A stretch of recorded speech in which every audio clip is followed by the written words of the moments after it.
Hello students, आप chapter 16 पढ़ रहे हैं। आइए देखते हैं चैप्टर 16 की दूसरी हेडिंग है आपका जल प्रदूषण एवं इनका नियंत्रण।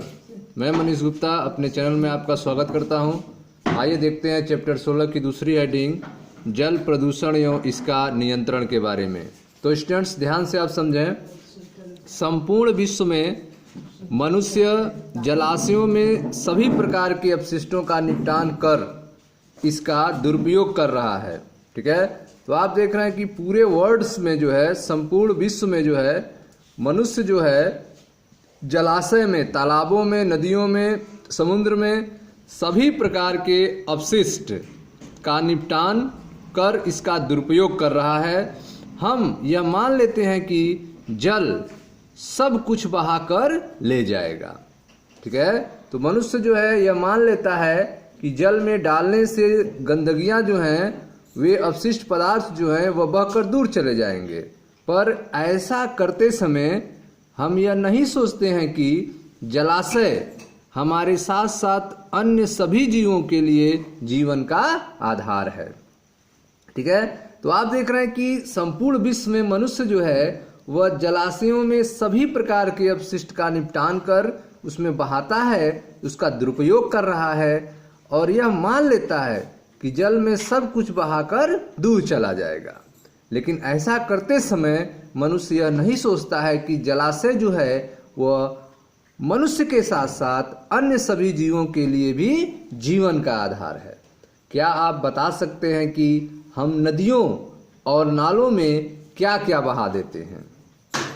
ठीक है, विश्व के अनेक भागों में तालाब, झील, सरिता या धारा, नदी, ज्वारंधमुख और महासागर के जल प्रदूषित हो रहे हैं।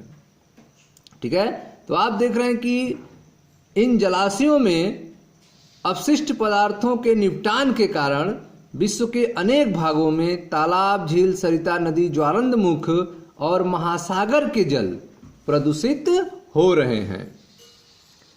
जलाशयों की स्वच्छता को कायम रखने के महत्व को समझते हुए भारत सरकार ने 1974 में जल प्रदूषण निरोध एवं नियंत्रण अधिनियम पारित किया है।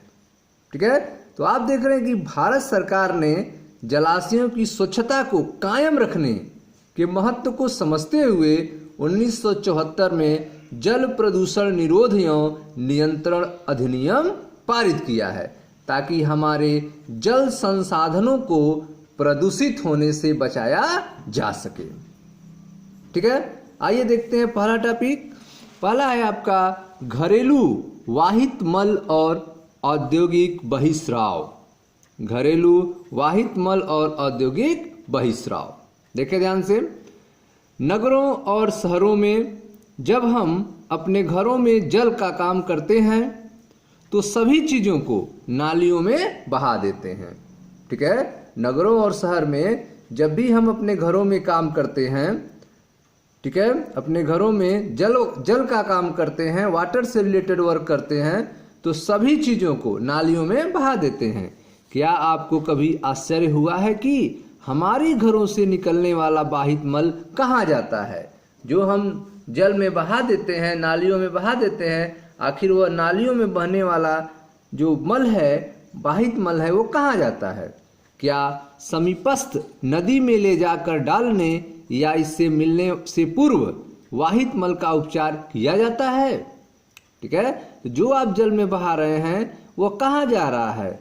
क्या वह समीप की नदी में ले जाकर डालने या फिर मिलने से पहले, डालने से पहले उसका वाहित मल उपचार किया जाता है कि नहीं किया जाता है? केवल 0.1% अपद्रव्यों के कारण ही, ठीक है, केवल 0.1% इम्प्यूरिटी के कारण ही घरेलू वाहित मल मानव उपयोग के लिए लायक नहीं रहता है। ठीक है, तो आप देख रहे हैं कि केवल 0.1% अपद्रव्यों के कारण जो है घरेलू वाहित मल मानव उपयोग के लायक नहीं रहता है। ठीक है, चित्र 16.2 देखिए ध्यान से। यह आपका फिगर है चित्र 16.2 अपशिष्ट जल संगठन। ठीक है। तो इसमें आप देख रहे हैं जल है जो 99.9%, ठीक है, स्वच्छ जल है। इसमें केवल 0.1% अपद्रव्य मिल गया है, अशुद्धि मिल गया है, जिसके कारण यह मानव उपयोग के लायक नहीं रहा है। इसमें जो अपद्रव्य 0.1% मिल रहा है वह क्या है? वह है आपका निलंबित ठोस। निलंबित ठोस है, कोलाइडी पदार्थ हैं और विलीन पदार्थ हैं। निलंबित ठोस के रूप में कौन कौन सी चीजें हैं? निलंबित ठोस जैसे बालू, गाद और चिकनी मिट्टी है। कोलाइडी पदार्थ जैसे मल पदार्थ, जीवाणु, वस्त्र, कागज के रेशे हैं। विलीन पदार्थ जैसे कि पोषक अर्थात nitrate, ammonia, phosphate, sodium, calcium आदि हैं, ठीक है। तो यह जो 1% अपद्रव्य हैं उसमें निलंबित ठोस, कोलाइडी पदार्थ और विलीन पदार्थ होते हैं, जिसके कारण यह मानव के उपयोग के लायक नहीं रह जाता है, ठीक है। आप बाहित मल उपचार संयंत्र के बारे में अध्याय 10 में पढ़े हैं, ठीक है। तो अध्याय 10 जब आपको हमने पढ़ा रहे थे तो वहाँ पे हमने वाहित मल उपचार संयंत्र के बारे में आपको पढ़ाया है। ठोस पदार्थ को निकालना अपेक्षाकृत आसान है, ठीक है। जो ठोस अशुद्धियाँ हैं उनको अलग करना आसान होता है। ठोस पदार्थों को निकालना अपेक्षाकृत आसान है, लेकिन जो विलीन लवण हैं, जो घुले हुए लवण हैं, जैसे कि नाइट्राइट, फास्फेट और अन्य पोषकों तथा विषैले धातु, आयनों और कार्बनिक यौगिक को निकालना कठिन कार्य है, ठीक है। घरेलू मल में मुख्य रूप से जैव निम्नीकरणीय कार्बनिक पदार्थ होते हैं, जिनका अपघटन आसानी से हो जाता है, ठीक है। तो आप देख रहे हैं कि ठोस पदार्थ को निकालना जो है विलीन लवण की अपेक्षा आसान होता है, लेकिन जो विलीन लवण हैं जैसे कि नाइट्राइट, फास्फेट, अन्य पोषक तथा विषैले धातु, आयन और कार्बनिक यौगिक को निकालना कठिन होता है। घरेलू मल में, ठीक है, घरेलू मल में मुख्य रूप से जैव निम्नीकरणीय कार्बनिक पदार्थ होते हैं और जिनका अपघटन, डिकम्पोजिशन आसानी से होता है, ठीक है। यह आसानी से कैसे हो जाता है, किसके द्वारा हो जाता है? तो यह जो है बैक्टीरिया के द्वारा होता है, जीवाणु के द्वारा होता है। अतः हम आभारी हैं जीवाणु का, बैक्टीरिया के और अन्य सूक्ष्म जीवों के, जो इन जैव पदार्थों का उपयोग, ठीक है, के रूप में अपने कार्य द्रव्य अर्थात सबस्ट्रेट के रूप में भी करके अपनी संख्या में वृद्धि कर सकते हैं और इस प्रकार ये वाहित मल के कुछ अवयवों का उपयोग करते हैं, ठीक है। तो आप देख रहे हैं कि जीवाणु जो है, बैक्टीरिया जो है, वह इन वाहित मलों का यूज करता है, उनको तोड़ता है, अपनी संख्या को बढ़ाता है, ठीक है। हम आभारी हैं जीवाणु और अन्य सूक्ष्म जीवों के, जो इन जैव पदार्थों का उपयोग कार्य द्रव के रूप में भी करके अपनी संख्या में वृद्धि कर सकते हैं और इस प्रकार ये वाहित मल के कुछ अवयवों का उपयोग करते हैं, ठीक है। वाहित मल जल जीव रासायनिक ऑक्सीजन आवश्यकता माप कर जैव पदार्थ की मात्रा का आकलन किया जा सकता है, ठीक है। जैव पदार्थ कितनी है तो इसका मात्रा का आकलन जो है हम बीओडी के द्वारा कर सकते हैं, बायोकेमिकल ऑक्सीजन डिमांड के द्वारा कर सकते हैं, ठीक है। वाहित मल जल जीव रासायनिक ऑक्सीजन आवश्यकता माप कर, ठीक है, वाहित मल जल में जीव रासायनिक ऑक्सीजन आवश्यकता कितनी है, बायोकेमिकल ऑक्सीजन डिमांड अर्थात बीओडी कितना है, इसको माप कर हम जैव पदार्थ की मात्रा का आकलन कर सकते हैं, ठीक है। क्या आप बता सकते हैं कि यह किस प्रकार किया जाता है, ठीक है। तो इसको हमने पिछले चैप्टर्स में एक्सप्लेन किया है। सूक्ष्म जीव से संबंधित अध्याय में आप बीओडी, सूक्ष्म जीव और जैव निम्नीकृत पदार्थों के परस्पर संबंध के बारे में पढ़ चुके हैं, ठीक है। तो जब सूक्ष्म जीव चैप्टर हम पढ़ा रहे थे तो वहां पे आपको इसके बारे में हमने बताया है। आइए आगे देखते हैं। चित्र 16.3, ठीक है। यहाँ पे आप देख रहे हैं एक फिगर बना हुआ है। चित्र 16.3 में कुछ परिवर्तन दर्शाए गए हैं जिन्हें नदी में वाहित मल के विसर्जन के पश्चात देखा जा सकता है, ठीक है। तो यहाँ पे एक फिगर बना हुआ है यह आप फिगर देख रहे हैं, यह है आपका चित्र 16.3। ठीक है, इस 16.3 नदी के कुछ महत्वपूर्ण लक्षणों पर वाहित मल विसर्जन का प्रभाव। ठीक है, नदी के कुछ महत्वपूर्ण लक्षणों पर वाहित मल विसर्जन का क्या प्रभाव होता है, तो आइए देखते हैं एक ग्राफ के माध्यम से। ठीक है, तो आप ध्यान से देखें, इस ग्राफ में आप देख रहे हैं एक अक्ष पे जो है प्रवाह दिशा लिया गया है और एक पर सांद्रता को लिया गया है। ठीक है, यह आप देख रहे हैं एक्स अक्ष पे प्रवाह दिशा को लिया गया है, नदी प्रवाहित हो रही है इस दिशा में, और यह आपका सांद्रता दिखाया गया है। यह आपका वाहित मल विसर्जन, यहाँ पे वाहित मल गिर रहा है, यह वाहित मल विसर्जन हो रहा है, जिसके कारण आप देख रहे हैं जो घुली हुई ऑक्सीजन है इसकी मात्रा बहुत कम है।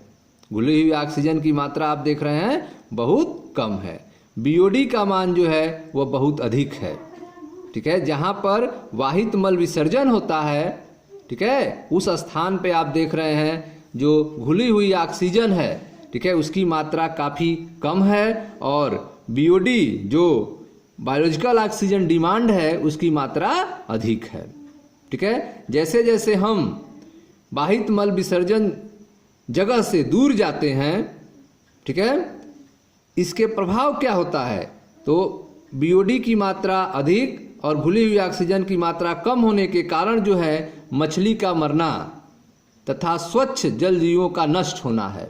ठीक है, इसके प्रभाव के कारण जो मछलियां होती हैं वो मरने लगती हैं और स्वच्छ जल जीव नष्ट होने लगते हैं।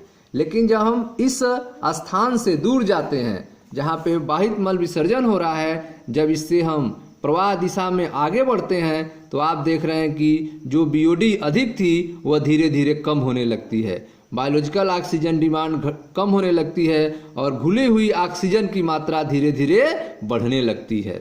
ठीक है, तो आप जैसे जैसे वाहित मल विसर्जन एरिया से दूर जाएंगे, स्वच्छ जल आपको मिलेगा, स्वच्छ जल मिलेगा जहाँ पर जीवों का पुनः प्रकटीकरण होगा। ठीक है, जहाँ पे आपको जीव पुनः मिलना शुरू हो जाएंगे। लेकिन जहाँ पे वाहित मल विसर्जन होता है वहाँ पे मछलियाँ मरती हैं और स्वच्छ जल नहीं मिलता है, वहाँ पे जीव नष्ट होते रहते हैं। ठीक है स्टूडेंट्स, तो इस तरह से आप देख रहे हैं कि जहाँ पर ही वाहित मल विसर्जन होता है वहाँ पर घुली हुई ऑक्सीजन की मात्रा घट जाती है, बीओडी का मान बढ़ जाता है। लेकिन जब हम वाहित मल विसर्जन से दूर जाते हैं तो घुली हुई ऑक्सीजन की मात्रा बढ़ने लगती है, बीओडी का मान कम होने लगता है और स्वच्छ जल मिलने लगता है, जिससे जीवों का पुनः प्रकटीकरण हो जाता है। ठीक है, आगे देखें ध्यान से। तो आपने चित्र 16.3 में क्या सीखा, देखें ध्यान से। चित्र 16.3 में कुछ परिवर्तन दर्शाए गए हैं जिन्हें नदी में वाहित मल के विसर्जन के पश्चात देखा जा सकता है। अभिवाही जलाशय में जैव पदार्थ के जैव निम्नीकरण बायोडिग्रेडेशन से जुड़े सूक्ष्मजीव ऑक्सीजन की काफ़ी मात्रा का उपभोग करते हैं।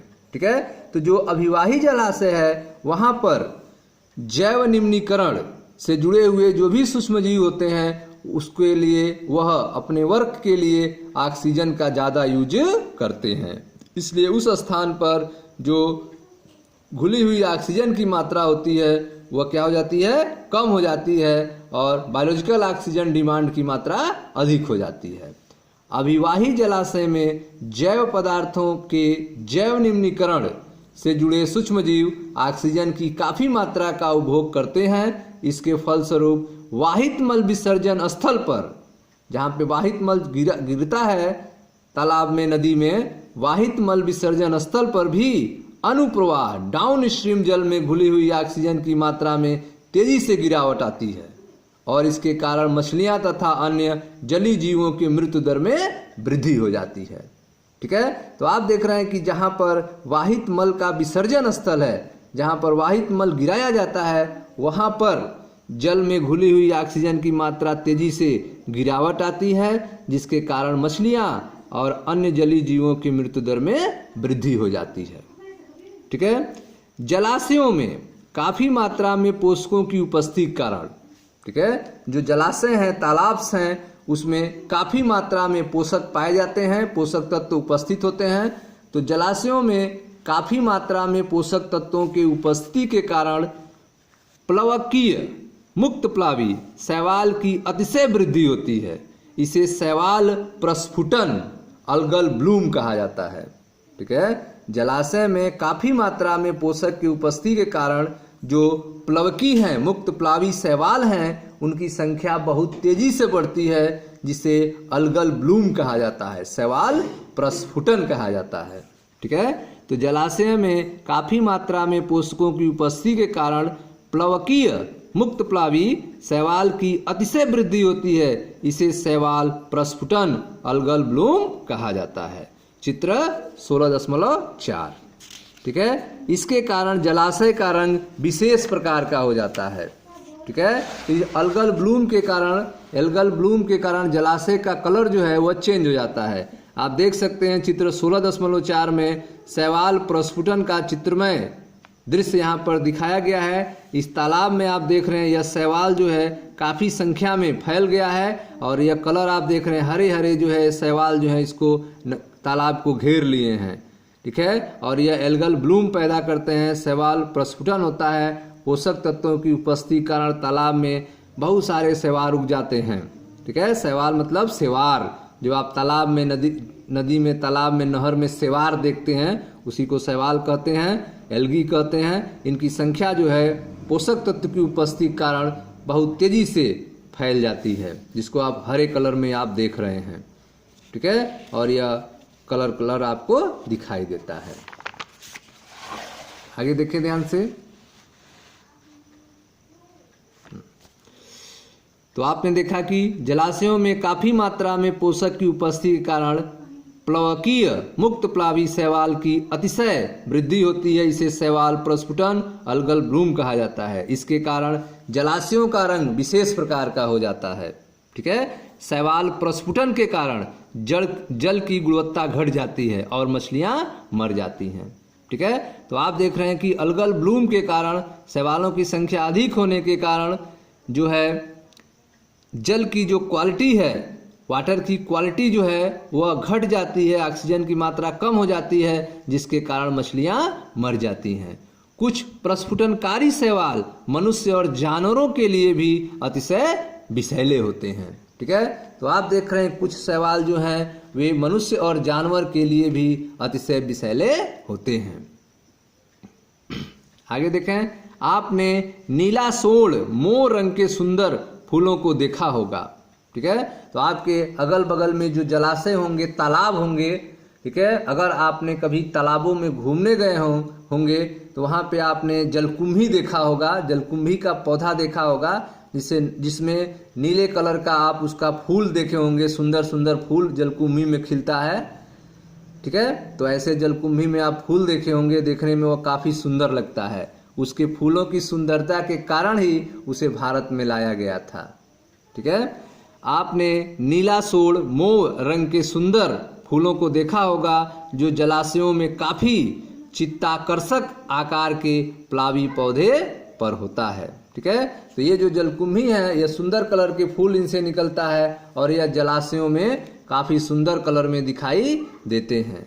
ये पौधे अपने सुंदर फूलों के कारण भारत में उगाए गए थे, लेकिन अपनी अतिशय वृद्धि के कारण तबाही मचा रहे हैं, ठीक है।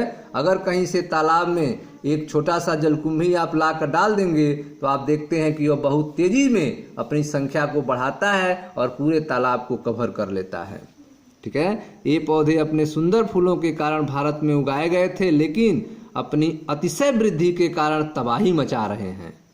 ये पौधे हमारी हटाने की क्षमता से कहीं अधिक तेजी से वृद्धि कर, ठीक है। तो आप इसको साफ करते हैं, साफ जैसे आपने किया, फिर इनकी संख्या बढ़ जाती है। तो ये पौधे हमारी हटाने की क्षमता से कहीं अधिक तेजी से वृद्धि करके हमारे जल मार्गों को घेर लेते हैं, कवर कर लेते हैं, ठीक है। तो हमारे जल मार्गों को अवरुद्ध कर देते हैं। ये जल, ठीक है, ये जल हाइसिंथ, आइकोनिया कैसिपीज पादप हैं। ठीक है, तो ये जो पौधे हैं उन्हें आइकोर्निया कैसिपीज कहते हैं, हाइसिंथ पादप कहते हैं, जो विश्व में सबसे अधिक समस्या उत्पन्न करने वाले जलीय खरपतवार हैं। ठीक है, और जिन्हें बंगाल का आतंक भी कहा जाता है। ठीक है, तो ये जो जलकुंभी है जिसे हाइसिंथ कहते हैं, रसायन इसका वैज्ञानिक नाम जो है वह है आइकोर्निया कैसिपीज। तो यह पादप जो है बंगाल का आतंक है। आप जानते हैं कि बंगाली लोग जो है छोटे छोटे तालाब रखते हैं, बड़े तालाब रखते हैं जिसमें मछलियां पालन करते हैं। तो जो है यह जलकुंभी जो है तालाबों को घेर लेते हैं, इसलिए इसको बंगाल का आतंक कहा जाता है। ये पादप सुपोषी जलाशयों में काफ़ी वृद्धि करते हैं। ये पादप जो हैं सुपोषी जलाशयों में काफ़ी वृद्धि करते हैं और इनके पारितंत्र गति को असंतुलित कर देते हैं। ठीक है, तो ये जो पौधे हैं हाइसिंथ जो है वह सुपोषी जलाशय में काफ़ी वृद्धि करता है और इसके पारितंत्र गति को डिसबैलेंस कर देता है। ठीक है, और संतुलित कर देता है। ओके स्टूडेंट्स, आगे देखें ध्यान से। हमारे घरों के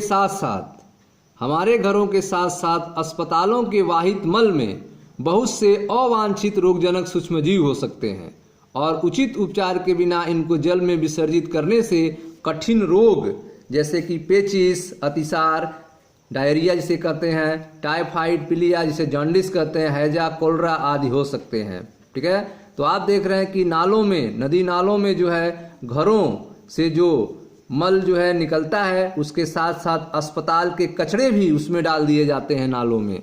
हमारे घरों के साथ साथ अस्पतालों के बाहित मल में बहुत से अवांछित रोगजनक सूक्ष्मजीव हो सकते हैं और उचित उपचार के बिना इनको जल में विसर्जित करने से कठिन रोग हो सकते हैं जैसे कि पेचिस, टाइफाइड, पीलिया, हैजा आदि हो सकता है।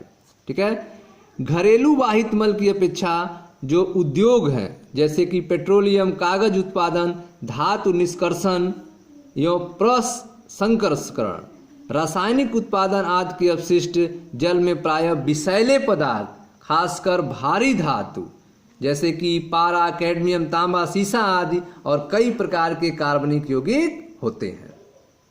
ठीक है, तो आप देख रहे हैं कि घरेलू वाहित मल की अपेक्षा जो उद्योगों से वाहित मल निकलते हैं वे काफ़ी खतरनाक होते हैं। घरेलू वाहित मल की अपेक्षा उद्योगों जैसे कि पेट्रोलियम, कागज उत्पादन, धातु निष्कर्षण, ठीक है, प्रसंस्करण, रासायनिक उत्पादन आदि के अपशिष्ट जल में प्रायः विषैले पदार्थ, खासकर भारी धातु, ऐसे तत्व जिनका घनत्व 5 ग्राम पर घन सेंटीमीटर से अधिक होता है जैसे कि पारा, कैडमियम, तांबा, सीसा आदि और कई प्रकार के कार्बनिक यौगिक होते हैं। ठीक है, उद्योगों के अपशिष्ट जल में प्रायः विद्यमान कुछ विषैले पदार्थों में जलीय खाद्य श्रृंखला जैव आवर्धन कर सकते हैं। ठीक है, तो आप देख रहे हैं कि उद्योगों के जो अपशिष्ट हैं वे जल में प्रायः उपस्थित विद्यमान कुछ विषैले पदार्थों में, ठीक है, जलीय खाद्य श्रृंखला जैव आवर्धन कर सकते हैं, बायोमैग्निफिकेशन कर सकते हैं। जैव आवर्धन का तात्पर्य है कि क्रमिक पोषण स्तर, ट्रॉपिक लेवल पर अविषाक्त की सांद्रता में वृद्धि का होना। ठीक है, तो आप देख रहे हैं कि अगर उद्योगों से यह निकलने वाले कचरे जो हैं, धातु जो हैं, अगर जल में पहुंच जाते हैं तो जल में जो खाद्य श्रृंखला चलती है उनमें वे जैव आवर्धन कर सकते हैं, अर्थात उस ट्रॉपिक लेवल में जो भी जीव रहते हैं उनके शरीर में इन धातुओं की मात्रा बढ़ सकती है जिससे काफ़ी खतरनाक प्रभाव हो सकता है। ठीक है, तो उद्योगों के अपशिष्ट जल में प्रायः विद्यमान कुछ विषैले पदार्थों में जलीय खाद्य श्रृंखला जैव आवर्धन कर सकते हैं। जैव आवर्धन का तात्पर्य है कि क्रमिक पोषण स्तर जो ट्रॉपिक लेवल है पर अविषाक्त की सांद्रता का वृद्धि होना, अर्थात ट्रॉपिक लेवल के जो जीव हैं उनके शरीर में ये विषाक्त पहुंच सकते हैं। इसका कारण है कि जीव द्वारा संग्रहित अविषाणु पदार्थ उपापचयित या उत्सर्जित नहीं हो सकते हैं। ठीक है, तो यह जो जीव के शरीर में जो अविषाणु पदार्थ हैं वे पहुंच जाएंगे तो वे शरीर में टूटते नहीं हैं, न तो उत्सर्जित होते हैं, उनके शरीर में इकट्ठा रहते हैं। इस प्रकार यह अगले उच्चतर पोषण स्तर में पहुंच जाता है। यह परिघटन पारा और डीडीटी के लिए सर्वविदित है। ठीक है, यह घटना जो है आप पारा और डीडीटी के लिए आप देख सकते हैं। ठीक है, चित्र 16.5 में जलीय खाद्य श्रृंखला में डीडीटी का जैव आवर्धन दर्शाया गया है। ठीक है, तो डीडीटी जो है कैसे जो है ट्रॉपिक लेवल में अपना इफेक्ट दिखाया है, इसको आप देख सकते हैं। चित्र 16.5 जलीय खाद्य श्रृंखला में डीडीटी का जैव आवर्धन। ठीक है, डीडीटी एक रसायन है जिसका उपयोग जो है कीड़ों को मारने के लिए किया जाता है। तो देखिए कैसे ये खाद्य श्रृंखला में पहुंच जाता है और कैसे यह जीवों के शरीर में बढ़ता जाता है। तो आप देखें यह जो है वाटर के द्वारा बहकर जो है जल में पहुंच चुका है। खेतों से बहता हुआ डीडीटी नालों के द्वारा जो है नदी में पहुंच चुका है, तालाब में पहुंच चुका है, जिससे जल में डीडीटी की मात्रा जो है 0.003 ppm हो चुकी है। ठीक है, इस जल में रहने वाले जीव जो हैं जब इनके शरीर में यह पहुंचता है तो 0.004 ppm में यह पहुंच गए हैं। प्राणी प्लवक में इसकी मात्रा बढ़ चुकी है, 0.004 ppm हो चुकी है डीडीटी की। जब इन प्राणी प्लवक को मछलियां खाती हैं, छोटी मछलियां खाती हैं, तो छोटी मछलियों के शरीर में डीडीटी की मात्रा और बढ़ गई है, अब 0.05 ppm हो गया है। ठीक है, जब इन छोटी मछलियों को बड़ी मछलियां खाती हैं तो उनके शरीर में, बड़ी मछलियों के शरीर में डीडीटी की मात्रा 2 ppm हो गई है। ठीक है, अब इन बड़ी मछलियों को जब बाज खाता है, मत्स्य भक्षी लोग खाते हैं, आदमी खाता है, तो उनके शरीर में डीडीटी की मात्रा पहुंचती है जो कि काफ़ी अधिक मात्रा है, 25 ppm है। ठीक है, तो इस तरह जब मनुष्य के शरीर में या फिर बाज के शरीर में, मत्स्य भक्षी के शरीर में यह डीडीटी पहुंचेगा तो वह काफ़ी नुकसानदायक होता है, शरीर में इकट्ठा रहता है, यह टूटता नहीं है।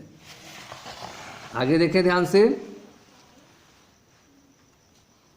इस प्रकार क्रमिक पोषण स्तरों पर डीडीटी की सांद्रता बढ़ जाती है। यदि जल में यह सांद्रता 0.003 ठीक है ppb, ठीक है ppb अर्थात पार्ट पर बिलियन से आरंभ होती है तो अंत में जैव आवर्धन द्वारा मत्स्य भक्षी पक्षियों में बढ़कर यह 25 ppm हो जाती है।